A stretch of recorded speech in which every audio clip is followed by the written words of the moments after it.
কিন্তু আপনি তো কথা বলেন।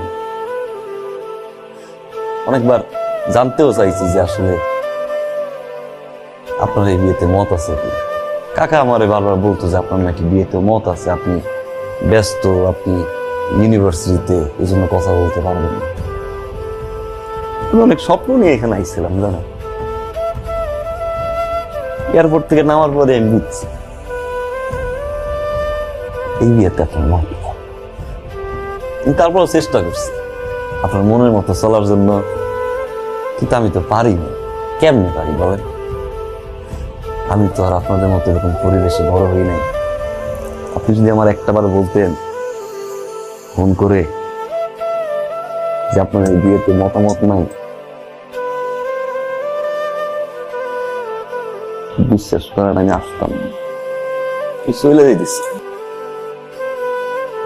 তবে আমরা মাফ করবেন,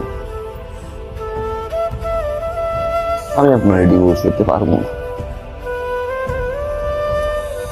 চলে যাওয়ার পরে আমি কাকারে কমু যে আসলে আমার ভালো লাগে না, ডিভোর্সটা আপনি দিয়ে, আমি পারবো না।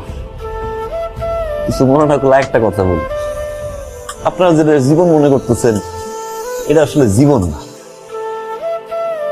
এটা একটা খানিক সময়ের মজা।